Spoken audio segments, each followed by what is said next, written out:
जनाब अस्सलाम वालेकुम, मैं हूँ आपका मेज़बान अदनान हैदर। पाकिस्तान में सियासी हलचल तो काफ़ी दिनों से अरूज पर है, लेकिन जैसे जैसे असम्बली की मुद्दत का वक्त पूरा होता करीब होता जा रहा है, तब तब सियासी गहमा गहमी बढ़ती जा रही है।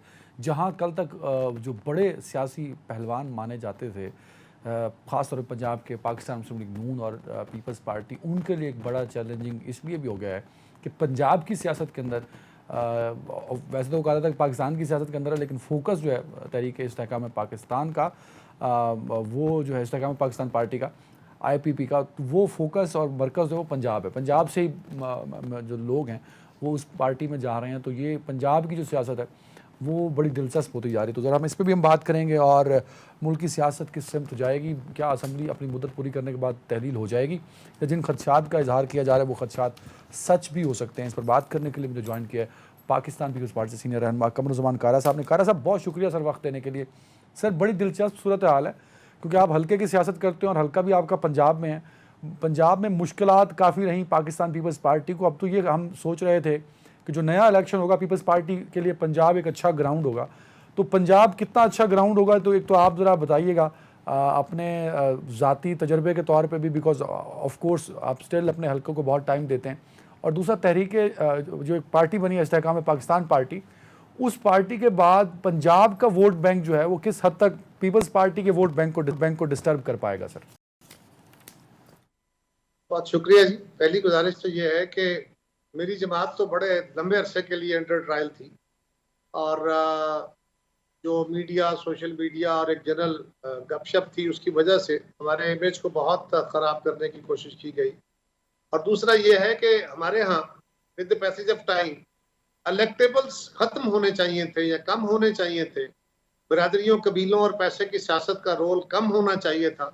अनफॉर्चुनेटली वो बढ़ा है, और उसके नतीजे में लोग मजबूत होते गए, और पीपल्स पार्टी से जो हमारे पुराने और मजबूत लोग थे उनको निकाल निकाल के दीगर जमातों में दाखिल किया गया, जिससे पीपल्स पार्टी को यकीनन नुकसान हुआ। लेकिन अब लोगों ने जनरली भी देख लिया कि जो तासर हमारे बारे में फैलाया गया, उस तासर में कितनी सख्त है, केसेस चलाए गए उसमें कितनी सख्त है। पाकिस्तान के अंदर हुक्मरानी में पीपल्स पार्टी और बाकी जमातों का तजर्बा लोगों ने कर लिया। मुस्लिम लीग भी हुक्मरान रही है, पीटीआई भी हुक्मरान रही है, फौज के हुक्मरान भी रहे हैं, और पीपल्स पार्टी भी। पीपल्स पार्टी का आइन और कानून के साथ जो रिश्ता है, पीपल्स पार्टी का इस मुल्क के अवाम यानी मजदूर किसान के साथ जो रिश्ता है, इस मुल्क की माइनॉरिटीज और कमजोर खवातीन के साथ जो ताल्लुक है, और हम उनकी पावरमेंट के लिए, हम उनको मजबूत करने के लिए पीपल्स पार्टी क्या करती है, ये उसके क्या रोल है, और बाकी जमातों के, तो एक फेयर ओपिनियन है लोगों के पास अब अपना कायम करने का। और इन क्राइसिस में एक और बात भी आई कि पाकिस्तान के लोगों को ये बात भी समझ आई कि मर्दे मैदान सिर्फ पीपल्स पार्टी नहीं कहती थी, बल्कि वाकई जब बहरान पैदा हो जाते हैं तो उनसे निकालने के लिए आसिफ जरदारी साहब की विजडम की जरूरत है। ये अक्सर लोगों की राय है, हो सकता है कुछ लोगों की ना हो, लेकिन बहुत सारे लोगों को ये बात समझ आई। मेरा ख्याल है कि अब आपको इंशाल्लाह अगले इलेक्शन में पीपल्स पार्टी वाज़ेह तौर पे एक पॉपुलर जमात के तौर पे और अपने होम ग्राउंड को मजबूत करके आगे बढ़ती नजर आएगी। रही बात तहरीक इस्तेहकाम पाकिस्तान पार्टी को, तो वो इंडिविजुअल्स की जमात है, उसमें इलेक्टेबल्स गए हैं, उनको पार्किंग हुई है, लेकिन सवाल ये है कि अब वो कितना लोगों के अंदर अपनी रसाई कर पाते हैं, कितना लोगों में उनका जो मैनिफेस्टो आता है वो कितना पॉपुलैरिटी लेके चलता है, ये डिपेंड करेगा। सब जमातों ने अपना अपना इलेक्शन लड़ना है। कायरा साहब, इस इलेक्शन में पीपल्स पार्टी के लिए आसानी होगी इंशाल्लाह। अच्छा, यही मैं आपसे जो पूछना चाह रहा था। ऑफ कोर्स आपने इलेक्टेबल्स का खुद ही तज़किरा कर दिया। हम देख रहे हैं कि बहुत से इलेक्टेबल्स जो हैं ऑफ कोर्स पंजाब और साउथ पंजाब के, वो इस्तेहकाम पार्टी में जा रहे हैं। उनका जो वोट बैंक है वो क्या नून लीग के लिए खतरा है पंजाब के अंदर, या पाकिस्तान पीपल्स पार्टी के वोट बैंक के लिए खतरा है? क्योंकि ऑफ कोर्स आप बहुत अरसा अंडर ट्रायल रहे, तो इन 15 सालों में, इन 10 सालों में आप लोगों ने, 2-3-4 लोग हैं, गिलानी साहब हैं, कारा साहब हैं, राजा साहब हैं, जिन्होंने पंजाब में बड़ी स्ट्रगल की है। तो आप अपने पॉइंट ऑफ व्यू से जब देखते हैं तो किसका वोट ज़्यादा डैमेज हो रहा है सर, वोट बैंक इस्तेहकाम पार्टी से? देखिए, इस जमात से लोग इलेक्टेबल ताल्लुक रखते हैं, जब वो छोड़ते हैं तो उसी जमात को इफेक्ट होता है। ये इलेक्टेबल्स का सारा वोट अपना नहीं होता। इलेक्टेबल्स कहीं 25%, कहीं 30%, कहीं 35%, जो फर्द होता है उसका, उसके कबीले का, उसकी दीगर वजूहात के साथ उसको वोट जाता है। कुछ वोट हवा का होता है और कुछ वोट जमात का हो। तो ये इलेक्टेबल सारा अपना वोट कैरी नहीं करते, वरना तो ये हर दफा जीत जाए, ऐसा नहीं होता। लेकिन इलेक्टेबल्स के जिस जमात से वो निकलते हैं, वो अपने साथ अपना एक सर्टन वोट ले जाते हैं। ये हमारी जमहूरियत के लिए बहुत बड़ा चैलेंज है। जमातें मजबूत होनी चाहिए, अफराद नहीं। लेकिन बहरहाल अभी इस वक्त है, ये एक तदरीजी अमल के तहत खत्म होगा। तो जो लोग जिस जमात से निकले हैं उसका तो इफेक्ट होगा, उसका वोट। बाकियों को वो क्या करते हैं ये डिपेंड करता है, और बाकी जमातों के वोट को कितना वो डेंट डाल के अपने साथ मिला सकते हैं ये भी डिपेंड करता है। क्योंकि इस्तेकाम पाकिस्तान का अभी तक तो ये सामने नहीं आया कि उनका मैनिफेस्टो क्या है, वो कैसे आगे बढ़ना चाहते हैं। तो ये डिपेंड करेगा अभी आइंदा आने वाले दिनों। अच्छा सर, मारूजी हालात क्या बताते हैं आपको, क्योंकि आप ऑफ कोर्स तारीख के स्टूडेंट हैं, सियासत के तालब इल्म हैं, प्रैक्टिकल आप पॉलिटिक्स करते हैं। पाकिस्तान में हम सियासी जमातों की तरफ जाते हैं। पीपल्स पार्टी 60s में शुरू हुई, नून लीग 80s में शुरू हो रही है। इमरान खान साहब 90s एंड में एक पॉलिटिकल मूवमेंट शुरू करते हैं, वो जैसी भी थी, ये बाद की डिबेट है। बट जो इस्तेहकाम पार्टी को जिस जिस तरह मार्ज वजूद में आ रही है, मारूजी हालात क्या बताते हैं कि खुद ही पार्टी बन रही है या बनवाई जा रही है? मेरा ख्याल है बहुत सारे सवालों का जवाब आपने खुद ही दे दिया। आपके सवाल के अंदर ही बहुत सारी चीजों के जवाब हैं। हमारे यहाँ पार्टियां बनी भी हैं, बनाई भी गई हैं, और इस वक्त जो सूरत हाल है वो किसी को नहीं कायरा साहब, बताने की जरूरत नहीं है। कायरा साहब मैनू ना फसाओ ना, मेरा तजिया वैलिड नहीं है, मतलब मेरे तजिए को तुसी मैंने भी ना फसाओ ना।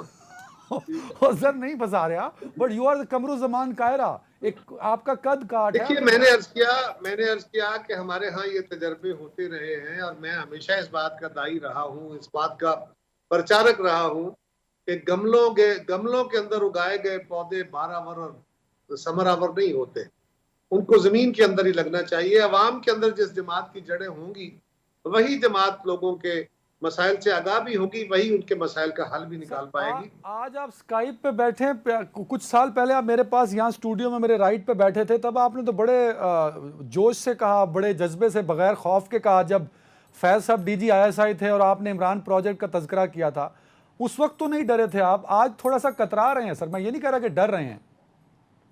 पहली बात तो यह, मैं कमजोर आदमी हूँ, मैं कौन सा बड़ा तवाना आदमियों को डरता नहीं हूँ। लेकिन सवाल यह है कि मेरी जिंदगी इस तरह डरने वालों में नहीं है। मैं सियासी तौर पे नहीं डरता बिल्कुल, क्योंकि मुझे अपने नजरिए, अपने ख्याल का इजहार करने में भी नहीं डरता। हालांकि लोग मजहबी इशू पे, मुल्लाहियत पे बात करते हुए डरते हैं, आमरीत पे बात करते हुए डरते हैं, फौजी हाकमियत पे बात करते हुए डरते हैं, तो ये मेरा असूल नहीं रहा। लेकिन बाज़ औक़ात आप हर चीज बहुत खुल के नहीं कह रहे होते। नहीं चॉइस साहब बड़ा आसान सवाल है, चॉइस साहब बड़ा आसान सवाल है कारा साहब। मेरा सवाल बड़ा तो बनाई जा रही है, इसमें तो शक नहीं है। नहीं, IPP वजूद में आ गई या बनाई जा रही है सर, मतलब एक और प्रोजेक्ट है, मैं सिर्फ ये पूछना चाह रहा हूँ, कोई और डिटेल नहीं। मेरा देखिए, बज़ाहिर लोग तो यही कह रहे हैं, मेरा भी यही ख्याल है कि इस तरह जमात अचानक मोहब्बत नहीं पैदा होती। बहरहाल कुछ है सही, वेरी गुड। है कुछ ऐसी ही बात जो चुप हूँ, है कुछ ऐसी ही बात जो चुप हूँ, वरना क्या बात कर नहीं आती। हाय वाह वाह वाह, तो सर बड़े बाज़ौक तो आप वैसे भी हैं। अच्छा सर, आपने पहले सवाल के का जो अपना आपने ओपिनियन दिया, उसमें मैं बहुत सी बातों से आपसे एग्री करता हूँ। पीपल्स पार्टी ने बड़ा हार्ड टाइम भी गुजारा, एक पॉपुलैरिटी भी है, फिर जो आप डिलीवरेंस आपके लोग, आपके कोलीग्स दे रहे हैं पीपल्स पार्टी से, बड़ा अच्छा भी है। जरदारी साहब हमेशा मुश्किल वक्त में निकालते भी हैं। जब इतनी सारी बातें हैं और बहुत सारे लोग कर रहे हैं, लेकिन वजारत उज़्मा, जो अगली वजारत उज़्मा आनी है, उसके लिए तो फिर नून लीग जो है वो, या नवाज शरीफ अपने आप को चौथी मरतबा का वज़ीर आज़म कह रहे हैं, पीपल्स पार्टी उतनी कॉन्फिडेंट नहीं है अगले वज़ीर आज़म के क्लेम में। सर देखिए, आज तो हर जमात की ये ख्वाहिश हो सकती है ना। मेरी भी ये ख्वाहिश है कि मेरा चेयरमैन इस मुल्क का वज़ीर आज़म बने। मियाँ नवाज शरीफ की जमात की ख्वाहिश होगी कि मियाँ साहब वापस आए और वो वज़ीर आज़म बने। मौलाना फजलुर रहमान साहब की जमात की ख्वाहिश होगी कि उनको अक्सरियत मिले, वो वज़ीर आज़म बने। तो ये ख्वाहिशें रखना तो कोई जुर्म नहीं है, इसी के लिए कोशिशें की जाती है। तो आप देखें तो आप उनकी ताबीरें ढूंढते हैं ना। और दूसरी बात यह है कि अब इलेक्शन होगा, किस जमात के पास कितनी अक्सरियत आती है, या कोई मिक्स मैंडेट आता है, तो कौन सी जमात है जो सबको अपने साथ मेजॉरिटी को मिला सकती है, ये डिपेंड करेगा। हाँ, एक बात मैं आपको बता सकता हूँ, कल क्या होगा मुझे नहीं पता। किस जमात को अक्सरियत मिलती है, किसकी को कौन लीड करता है, अक्सरियत को लीड करना होता है। लेकिन एक बात मैं आपको वादे कर दूं कि हम किसी इत्तेहाद का हिस्सा होंगे नहीं होंगे, एक बात वाज़ेह है कि हम एक असूल के तहत सियासत में हैं। हमने माजी से की जाने वाली गलतियों से, हमारे साथ होने वाली ज्यादतियों, हमारे हाथों होने वाली गलतियों, इन सब से सीखा है। और जमहूरियत का सबक यही है कि हमने टॉलरेट करना है, हमने दूसरे की राय के साथ इख्तलाफ करके इकट्ठे रहने को सीखना है। हम हुकूमत में हो, इत्तेहाद में हो, अपोजिशन में हो, उसकी अपनी हदूद है। उससे बियॉन्ड जाके इख्तलाफ राय को दुश्मनी नहीं बनाना। सियासी अपना इंटरेस्ट है, हर जमात का है, बिल्कुल लेकिन सही। उसको दुश्मनी के रंग में नहीं इसी लेके। इसी में भला मेरे पास टाइम भी कम है, दो सवाल पूछना चाहूँगा। एक सवाल सर निगरान सेटअप के हवाले से है। बिलावल साहब, जरदारी साहब निजी महफिलों में भी और ओपनली भी कह चुके हैं कि वक्त पे असेंबली डिसॉल्व होनी चाहिए। तो क्या आपकी लीडरशिप आज भी इस बात पे मेंटली सेटिस्फाई और रेडी है कि टाइम पे असेंबली डिसॉल्व हो, और जो अगला निगरान सेटअप होगा वो विद इन 90 डेज इलेक्शन कराए और नई असेंबली बना के घर चला जाए, या एक्सटेंड की जो खबरें आ रही हैं कि लंबा चलेगा, IMF प्रोग्राम जब तक कंटिन्यू रहेगा तो वही रहेगा, ये खबरों में सदाकत है, कौन सी बात दुरुस्त है सर? मेरी जमात का मौका बड़ा वाज़ेह तौर पे आ चुका है। वजीर आजम साहब ऑन रिकॉर्ड है, वाज़ेह तौर पे है। उनकी जमात की अक्सरियत, जो जहाँ तक मेरी अक्सरियत से मुराद ये है कि जहाँ तक मेरी इंफॉर्मेशन है, मुस्लिम लीग की बड़ी वाज़ेह तौर पे ये पोजीशन है, ओपिनियन है कि असम्बलियाँ मुद्दत पे तहलील होनी चाहिए, और तहलील से आगे जाने का कोई इम्कान भी नहीं। जो तसव्वुर था ना जी, या ख्याल किया जाता है, डिबेट होती है कि जी पंजाब असेंबली भी तो एक्सटेंड हो गई ना, उसका भी इलेक्शन नहीं हुआ, KP का भी नहीं हुआ। वो असेंबलियां डिसॉल्व की गई थी और बदनीयती की बुनियाद पे की गई। जिन अदालतों में उनके मुकदमे चले, वहां पे सारे जज साहबान ने उससे एग्री नहीं किया, मुल्क की अक्सरियत ने उससे एग्री नहीं किया, मीडिया के अंदर उस पर बड़ी डिबेट थी, पार्लियामान ने उस पर एक्सेप्ट नहीं किया। वो एक और सूरत है। और पाकिस्तान के माजी में कई असेंबलियां तोड़ी गई, जिनको बाद में बहाल कर दिया गया कि उनके जवाब मौजूद नहीं थे तोड़ने के। लेकिन अपनी मुद्दत पूरी करने के बाद असेंबली ने तहलील होना, और उसके अगर उसकी बात जो की जाती है ना, वो आइन के अंदर एक बहुत गैर मामूली किस्म की सूरत हाल का सामना अगर हो जाए सर तो उसके लिए गैर मामूली कानून रखा गया है। वो गैर मामूली क्या है कि खुदा न खास्ता जंग हो, खाना जंगी हो जाए, कोई पेंडेमिक फैल जाए, सैलाब आ जाए, अमलन इलेक्शन का इनेकाद, सैलाब भी इलाकों में होता है, उसकी मौजूदगी में भी इलेक्शन हो जाते हैं। अगर अमलन इलेक्शन का इनेकाद मुमकिन न रहे तो फिर आप कुछ वक्त के लिए इस अमल को बढ़ा सकते हैं, वेरी वो भी right. Subject to review of the court होता है। अल्हम्दुलिल्लाह इस वक्त मुल्क में ऐसी कोई सूरत नहीं, और अल्लाह ना करे कोई ऐसी सूरत हो। एक बहुत दूर की कौड़ी लोग मिलाते थे कि जी मुआशी इमरजेंसी लग सकती है। वो तो पहली खैर, तो मुआशी इमरजेंसी की बुनियाद पे वो तो क्लियर हो गया ये सर, अब एक्सटेंशन वो नहीं हो वो तो अब सकती। चीज़ें अब क्लियर हो वो क्लियर हो गई, गया। बिल्कुल ऐसे। बट टाइम की भी कमी थी सर, बहुत शुक्रिया कायरा साहब वक्त देने के लिए। नाज़रीन, वक्त हुए ब्रेक के बाद आबिद शेर अली साहब होंगे पाकिस्तान मुस्लिम लीग नून से, ब्रेक के बाद।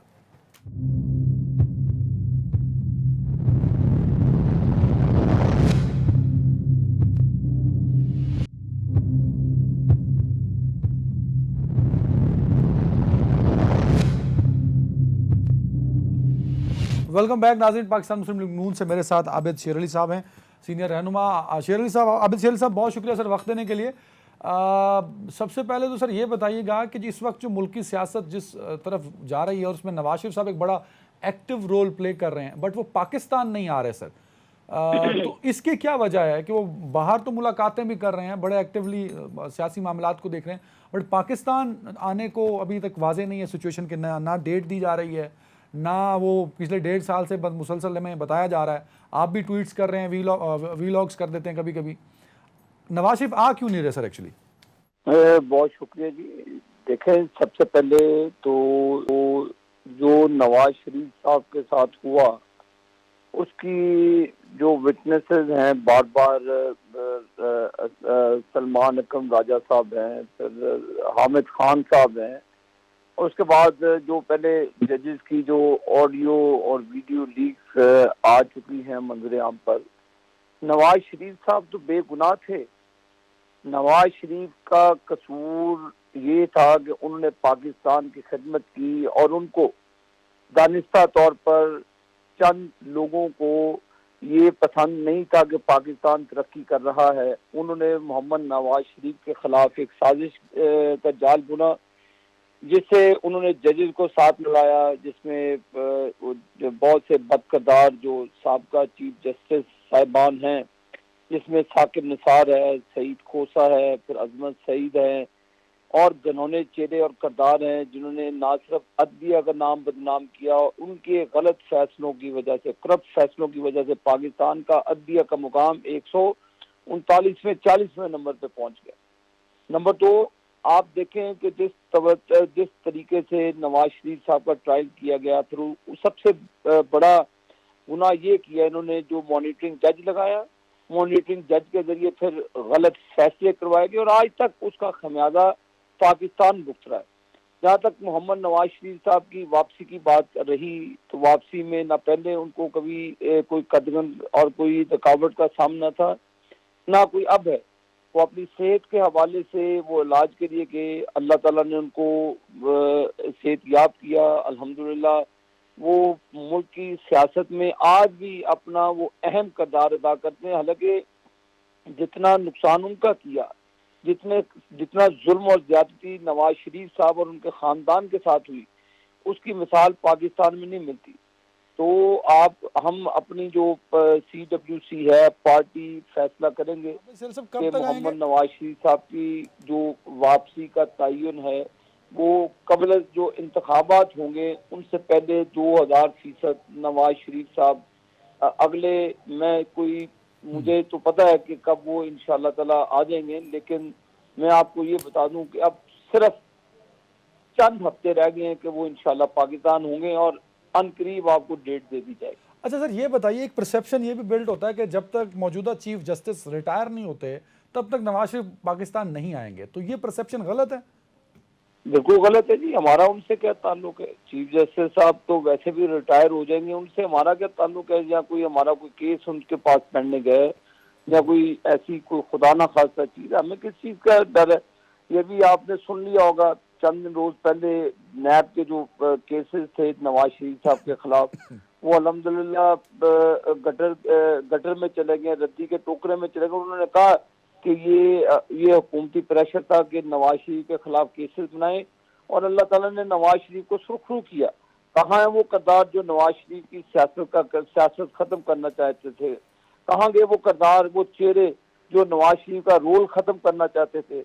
आज वो न चेहरे रहे न किरदार रहा। अल्लाह ताला की जात ने आपके पास नवाज शरीफ को रखा। मेरी बात सुने, अल्लाह की जात ने ना सिर्फ नवाज शरीफ को रखा, नवाज शरीफ के किरदार को रखा, नवाज शरीफ के जो पार्टी अल्लाह के फजल से अल्लाह ने उसको रखा, और हमने मिलकर पाकिस्तान को आज जो पिछले 4 साल का गंद था साफ करते करते जो गलाजत का डेट था, जो कहते थे कि डिफॉल्ट की तरफ जा रहे हैं, अल्लाह ताला ने आज हमें डिफॉल्ट से भी ना सिर्फ बचा लिया, बल्कि रशिया समेत दूसरे ममालिक के साथ हमारे जो सर वेरी राइट वो अच्छे। साहब, आपने कुछ कैरेक्टर्स के नाम लिए जिन्होंने नवाज शरीफ को के खिलाफ केसेस बनाने में, फ्रेम करने में जिनका एक बड़ा रोल रहा। ऑफ कोर्स कुछ तो टीवी पर भी बातें आ चुकी हैं, कुछ एविडेंस भी, पेपर एविडेंस भी आ चुके। तो आपकी तो गवर्नमेंट है सर, आप वो सारे एविडेंस लेके उनके खिलाफ रेफरेंस क्यों नहीं फाइल करते ताकि उनको भी कटहरे में लाया जाए?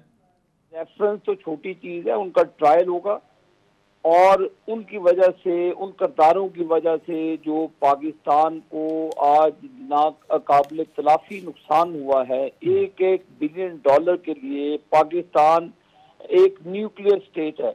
हमारा हमसाया जो इंडिया है, उसका वजीर आजम मोदी कहता है कि पाकिस्तान अपनी मौत खुद ही मरे, हमें कोई जरूरत नहीं उनसे करने की, हम अपने कामों की तरफ तवज्जो दें।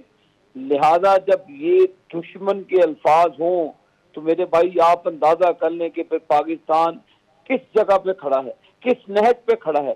तो फिर उन किरदारों को, जैसे साकिब निसार समेत आसिफ सईद खोसा हो, अजमत सईद हो, जो भी किरदार हैं उनको कैफरे किरदार तक पहुंचाएंगे तो पाकिस्तान आगे चलेगा। अच्छा सर, और अल्लाह ताला ने इंशाल्लाह अगर मौका फराम किया तो ये किरदार जो मैंने आपको नाम गिनाए हैं, ये चाहे कब्रों में भी चले जाएंगे, इनकी इंशाल्लाह कब्रों का भी ट्रायल करें। My God. अच्छा सर, एक और चीज़ बता दीजिएगा, वो पिछले दिनों मैं आपका सोशल मीडिया देख रहा था, आप कहीं मुझे ये लगा कि आप भी हामी हैं कि तहरीक इंसाफ के खिलाफ मिलिट्री कोर्ट्स में ट्रायल होना चाहिए और मिलिट्री एक्ट पर उनके खिलाफ 9 मई के वाक़यात पे कार्रवाई होनी चाहिए। देखिए, मैं उन किरदारों के खिलाफ जिन्होंने ये काम करवाया, देखें मियां नवाज शरीफ साहब ने लॉन्ग मार्च किया, उनके साथ ज्यादती हुई, उनकी गवर्नमेंट को टॉपल किया गया। इमरान खान, ताहिरुल कादरी समेत और भी ऐसे किरदार थे जिन्होंने अपना सियासी किरदार, अपना कंधा देकर ये सारा काम करवाया। Sure. उसके बावजूद 4 दिन लगे, 4 दिन और 4 रातें लगी पिंडी से लाहौर आते हुए। कोई एक गमला टूटा, कोई एक हम भी कैंटों के अंदर गुजरावाला कैंट आया, कंटोनमेंट आया, जेलम में आया, खारिया में आया, पिंडी में आया। कोई एक भी मोहम्मद नवाज शरीफ साहब ने अपने हालांकि लाखों का जम्मे गफीर था। वो आप प्लीज क्लिप जरूर निकाल के मैंने कवर किया था सर, मैं साथ गया था आबिद शेर अली साहब, मैं साथ गया था, मैंने कवर किया था। आप बताएं, कोई नवाज शरीफ ने कॉल दी कि जी आप मिलिट्री हाउसेज के ऊपर चढ़ जाएं, आप इनकी तंसीबात को आग लगा दें, आप जिना हाउस सर, को यू आग आर लगा वेरी दें। राइट आबिद शेर साहब, you are very right, but आप एक पॉलिटिकल वर्कर हैं और आप एक पॉलिटिकल जमात के लिए कह रहे हैं कि मिलिट्री कोर्ट में ट्रायल होना चाहिए। मैं इस कॉन्टेक्स्ट में पूछ रहा हूं सर।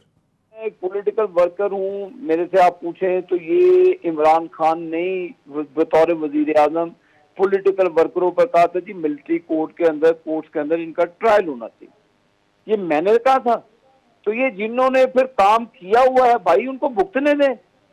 उन्होंने कहा था हमारे लोग थे, हमारे कारकुनान थे, उनके खिलाफ मिलिट्री एक्ट के तहत मुकदमा चलाकर उनको जी आप इसको पैरेलल निजाम के जरिए आप इसको वेरी राइट, टाइम मेरे पास कम था। मेरी बात सुने सर। अब आप सरकारी इमलाक पर हमला कर, वो एक आप साइड, आप जब मिलिट्री के घर पे घुसेंगे, आप उनके वर्दियों के ऊपर डंडे बिठाएंगे, आप उनकी इमलाक को आग लगा देंगे, तो दुनिया तमाशा देख रही कि एक न्यूक्लियर मुल्क है, ये क्या हो रहा है पाकिस्तान के सर। वेरी राइट, मैं आफरीन हूँ। देखें, मुसल्लह अफवाज को सलाम है, उन्होंने एक छोटी तक नहीं मारी पीटीआई के कारकुनों को। किया, बिल्कुल ठीक है, बहुत शुक्रिया आबिद शेर अली साहब। टाइम कम है मेरे पास, वक्त के बाद हम जरा बात करेंगे लैंड इंफॉर्मेशन मैनेजमेंट सिस्टम ज़राअत में इनकलाब कैसे बर्पा करेगा, ब्रेक के बाद।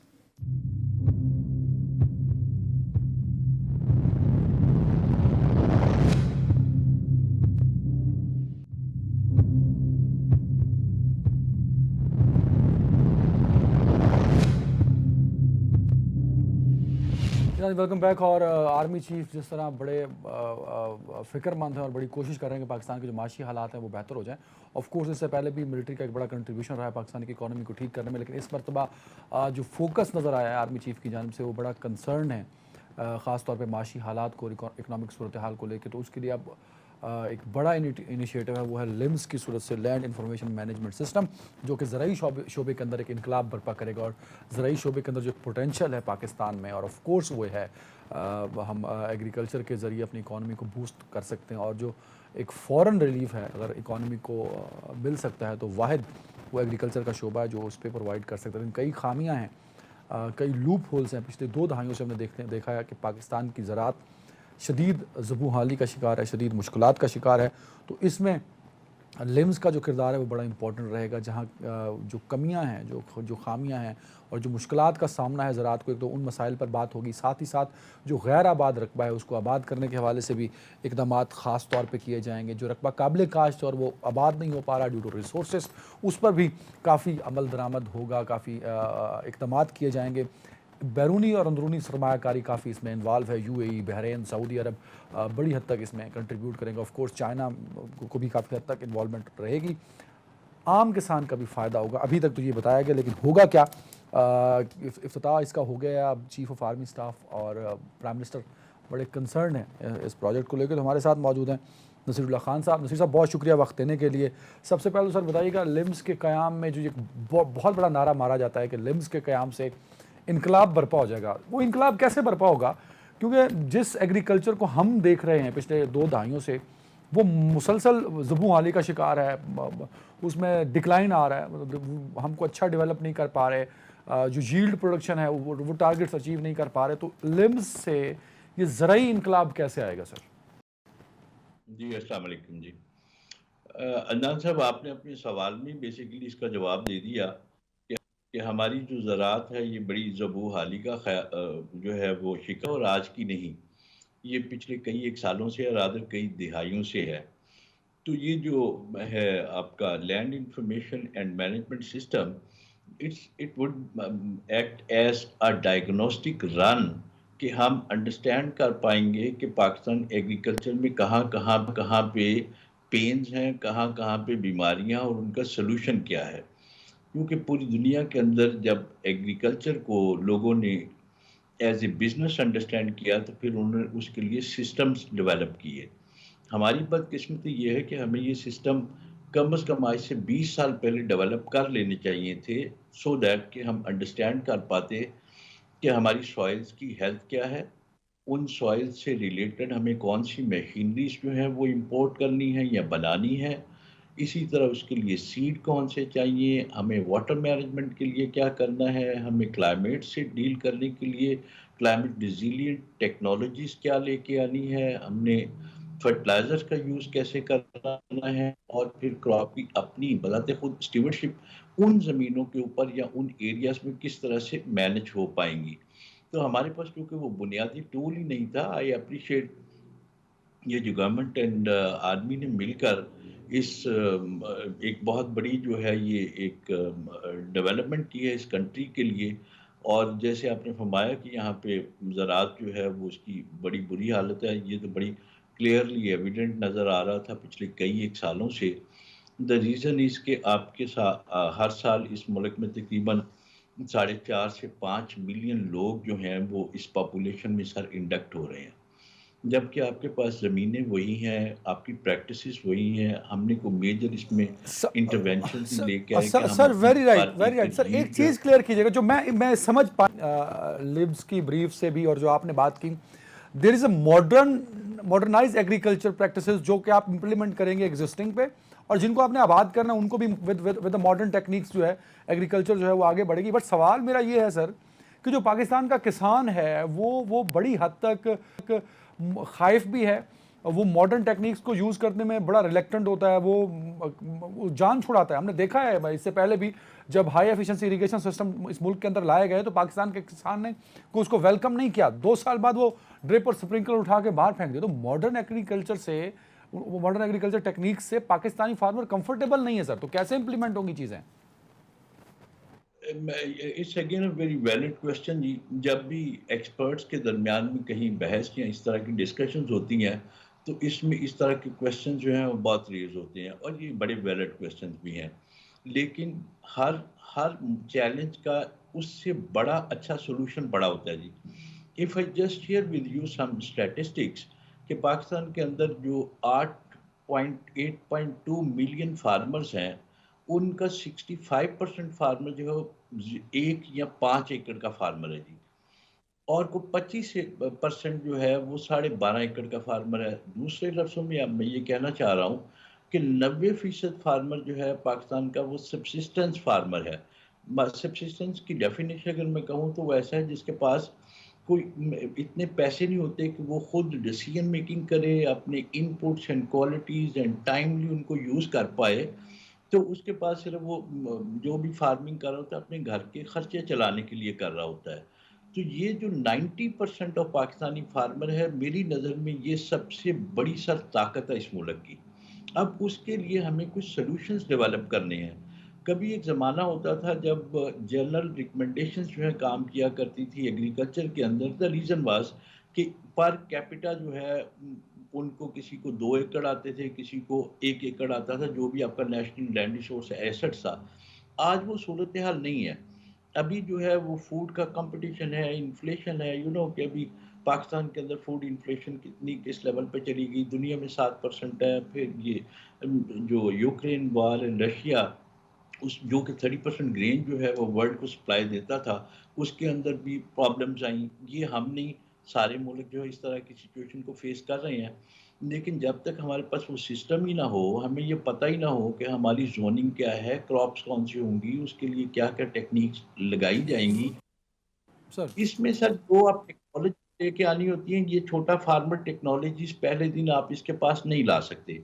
इसके लिए हमें बड़ी कॉरपोरेट्स को इनवाइट करना पड़ेगा। पाकिस्तान के जितने भी बड़े बिजनेस इदारे हैं उनसे रिक्वेस्ट करना पड़ेगी कि वो आएँ और इस बिजनेस के अंदर एज ए कॉर्पोरेट एक बड़े प्लेटफॉर्म जो हैं वो डेवलप करें सो दैट कि वहाँ पे लेटेस्ट मशीनरी एंड टेक्नोलॉजी का टोटल यूजेज हो और उसकी बेसिस के ऊपर आप उनके लिए sir high value seeds produce करके दें, सर उनको टेक्नोलॉजीज वेरी ट्रांसफर। राइट। अच्छा सर, एक चीज़ बताइएगा कि आपने इन्वेस्टमेंट का तज़किरा किया कि इन्वेस्टमेंट बाहर से आएगी, ऑफ कोर्स इसमें Bahrain, UAE, Saudi Arabia involve हैं, तो एक इन्वेस्टमेंट तो बाहर से आ रही होगी। वो इन्वेस्टमेंट बाहर से आएगी, कोई जो अंदरूनी इन्वेस्टमेंट है वो ऑफ कोर्स एक जो बड़े स्टेक होल्डर्स हैं वो कर रहे होंगे। तो इस सारी इन्वेस्टमेंट का जो फार्मर पाकिस्तान का एक गरीब फार्मर या छोटा फार्मर जिसको हम कहते हैं, उसको क्या फ़ायदा होगा? क्योंकि ये भी परसेप्शन है कि बाहर से पैसा आएगा, फार्म हाउस एग्रीकल्चर फार्म्स बनाए जाएंगे, गैर आबाद रकबा आबाद होगा और उसकी प्रोडक्शन बाहर चली जाएगी। जो पाकिस्तान का किसान है वो जूं के तूं उसके हालात रहेंगे, उसकी फाइनेंशियल बेहतरी नहीं होगी, वो सिर्फ मजदूरी तो कर सकेगा, कुछ उसे ओनरशिप नहीं मिलेगी। Sir, is it true? तरह के जो थ्रेट्स हैं, मेरा ख्याल है कि इनकी कोई ऐसा हकीकत इसलिए नहीं है कि हमने पिछले 74 ईयर्स में देखा है कि एग्रीकल्चर पाकिस्तान का वो ग्रो नहीं किया। उसकी बुनियादी वजह ये थी कि यहाँ पे कोई ऐसी टेक्नोलॉजी प्लेटफॉर्म हमने नहीं बनाए। पूरी दुनिया के अंदर जहाँ पे भी एग्रीकल्चर ने तरक्की की है वो प्राइवेट सेक्टर ने उसके अंदर आके तरक्की करवाई है। द रीज़न इस प्राइवेट सेक्टर जो है उसके पास ये विजन होता है, मसल्स होते हैं। चाइना की अगर मैं मिसाल दूं तो चाइना ने एग्रीकल्चर के अंदर जो है 770 मिलियन गरीब ज़िमींदारों को पॉवर्टी से, गुर्बत से बाहर निकाला और उसमें जो बुनियादी रोल प्ले किया ये बड़ी ऑर्गेनाइजेशंस ने किया। द रीज़न इसके जब वो प्रोड्यूस करेंगे तो वो फिर उसके लिए technologies and processing and export chain develop करते हैं। जब तक आपकी एग्रीकल्चर में वैल्यू चेन डेवलपिंग नहीं होएगी तब तक आपकी एक्सपोर्ट्स नहीं बढ़ेंगी, तब तक आपकी जो जॉब्स क्रिएशन की हम बात करते हैं वो नहीं होएगी, रूरल के अंदर चेंज नहीं आ सकती। और जो हम ज़्यादा मार खाते हैं वो हमारे सीड्स की सर जो क्वालिटी है दैट इज़ पैथेटिक। तो अगर ये बड़ी कॉर्पोरेट्स आके बड़े लैंड्स जो हैं उनके ऊपर फार्मर्स के लिए अच्छा सीड प्रोड्यूस करेंगे तो इसका मतलब ये है कि इस वक्त जो पैदावार वो उठा रहे हैं वो पैदावार कई गुना उससे बढ़ जाएगी। कई गुना से मुराद ये है कि if I quantify it from 50 to 100%, ये मैं इसलिए बात कर रहा हूँ 50 to 100% कि पाकिस्तान में जितनी भी क्रॉप्स मैंने देखी हैं जो हमारी नेशनल एवरेज है किसी भी क्रॉप की अच्छा और सर, एक सर प्रोग्रेसिव टाइम की फार्मर कमी है की मेरे पास। पैदावार। खान साहब, एक चीज़ बताइएगा, आपने कहा कि इसमें जो गैर आबाद रकबा है पाकिस्तान का उसको आपने मार्क किया है, कोई 4.4 मिलियन एकड़ वो रकबा बनता है, उसको शामिल किया जाएगा, काबिल काश्त बनाया जाएगा। पाकिस्तान का वो रकबा जो काबिल काश्त है बट वो खाली पड़ा है, हमारे पास रिसोर्सेज नहीं है, उसको भी आप काबिल काश्त बनाएंगे, तो ये तो एक लंबा प्रोजेक्ट लगता है सर। मतलब फौरी तो इसका इम्पैक्ट आना मुश्किल हो जाएगा, क्योंकि इतने बड़े प्रोजेक्ट को टाइम चाहिए होता है रनिंग में आने के लिए। कल्चर को मैं समझता हूँ इस मुल्क में समझा ही नहीं गया कि एग्रीकल्चर कितनी बड़ी पावर है आपके पास पड़ी हुई। If you give me a second तो मैं आपको थोड़ी सी इकोनॉमिक रिवाइवल ऑफ पाकिस्तान जो है वो एग्रीकल्चर से आएगी। अभी आप देखें कि एक साल में हमारा जो रॉ प्रोड्यूस है एग्रीकल्चर के ये 19,000 अरब रुपए है, जबकि हमारी टोटल जीडीपी जो है वो 84,000 बिलियन के करीब है, जिसका हम 23% एग्रीकल्चर की बात करते हैं। एक सिर्फ आप कपास ले लें सर, कपास जो है आपको सालाना $19.5 अरब कमा के देती है सर। जब आप कपास की वेविंग और कपड़ा बना के एक्सपोर्ट करते हैं, आपकी टोटल एक्सपोर्ट के अंदर मोर देन 60% शेयर जो है ये कॉटन का है sir. We have so many other domain जिसको आप डिफरेंट वैल्यू चेन्स बना सकते हैं। जैसे मीट है, 5 बिलियन US डॉलर की सर एक्सपोर्ट मार्केट इसमें है। कुछ 10 बिलियन के आप जो है डेयरी प्रोडक्ट्स हैं वो बाहर बेच सकते हैं। सर हम 4 बिलियन US डॉलर का एडिबल ऑयल इंपोर्ट करते हैं और एग्रीकल्चर कंट्री हम कहलाते हैं। हम क्या यहाँ पे ऑयल सीड क्रॉप्स नहीं प्रोड्यूस कर सकते? कॉटन हमें और प्रोड्यूस करने की ज़रूरत है, ऑयल सीड प्रोड्यूस करने की ज़रूरत है, सो दैट कि हम जो साल का 10 बिलियन एग्रीकल्चर कमोडिटीज़ इंपोर्ट करने में लगा रहे हैं, जिसमें कोई तकरीबन 1 बिलियन की तो हम वीट इंपोर्ट कर लेते हैं सर। 3.5 मिलियन हमें वीट सर इंपोर्ट वेरी करना राइट, पड़ती है। इट्स नथिंग, ये सर कोई वेरी काम नहीं है। राइट, सर और वेरी राइट, सेकेंडली ये दीज वो दीज इंडस्ट्री है दीज जो स्टैट्स आर वेरी राइट और बिल्ड रहे हैं। बट सवाल मेरा ये है कि लिम्स से बहुत सारी उम्मीदें लोगों को दी जा रही हैं, ऑफ कोर्स पाकिस्तान की इकोनॉमी को लेके, बेटर एग्रीकल्चर को लेके, एग्रीकल्चर प्रोडक्शंस को लेके। पर मेरा सवाल ये है कि लिम्स की जो डिलीवरी है इन टर्म ऑफ पाकिस्तान की इकॉनमी को और एग्रीकल्चर को बेहतर करने में, वो कब तक होगी? और दूसरा ये बताइए, जो चीज़ें लिम्स कर रहा है वो तो ऑलरेडी इस पाकिस्तान के अंदर हो रही है, because we are agriculture country. Of course पिछले 20 सालों से हम मसाइल का शिकार हैं, मगर उससे पहले तो हमारे बहुत अच्छे हालात थे एग्रीकल्चर की। हम बात करते हैं पंजाब के अंदर, KPK के अंदर, बलूचिस्तान सिंध के अंदर एक डिपार्टमेंट्स हैं जो ये काम कर रहे हैं। पंजाब का डिपार्टमेंट तो बड़ा अच्छा काम कर रहा है, सारे स्टैट सारे फिगर उसके पास हैं, जो टेक्नोलॉजीज़ के इस्तेमाल को भी वो इम्प्लीमेंट करते हैं। They have strong structure. तो लिम्स कैसे काम करेगा? क्या सूबाई महकमों को ऑन बोर्ड करेगा या उनको ऑन बोर्ड किए बगैर अपने तौर पे अलग से चीज़ों को रन करेगा? सर, ये दौर जो है ये अकेले काम करने का बिल्कुल नहीं है, ये कोलैबोरेशंस का दौर है। और हर गवर्नमेंट के पास भी और आर्मी के पास भी, आर्मी के पास जो सबसे इम्पोर्टेंट चीज़ जो मैं समझता हूँ दैट इज़ कमिटमेंट, ये विजन, कमिटमेंट एंड डिसिप्लिन जो है that is very very important. Sir जब जब ये सारे डिपार्टमेंट कोहेसिवली काम करेंगे तो आप किसी भी टास्क को लेके जाने के लिए एज ए टीम वर्क काम करना पड़ेगा, और उसी टीम वर्क के ही आपको रिजल्ट्स जो है मिलेंगे। I am sure with in 2-3 years आपको ये रिजल्ट्स आने के। Very right. बहुत शुक्रिया नसीरुल्लाह खान साहब वक्त देने के लिए। नाजरीन, पाकिस्तान बहुत सारे माशी मसाइल में फंसा हुआ है, और इतने सारे जब माशी मसाइल एक साथ शुरू हो जाते हैं, of course there are social issues and political issues as well, but माशी सूरत हाल बेहतरी की करने की बहुत ज़रूरत है, और उसमें एग्रीकल्चर एक बड़ा इंपॉर्टेंट रोल प्ले कर सकता है। विश यू गुड लक अगर ऐसा हम कर पाते हैं लिम्स को लेके, और पाकिस्तान के एग्रीकल्चर को अगर हम बेहतर करके इकॉनमी में उसका किरदार अदा करवा सकते हैं तो ऑफ कोर्स वो ज़रूर होना चाहिए। आज का शो यहीं तक। नाज़रीन, अपना ख्याल रखिएगा। अल्लाह हाफ़िज़।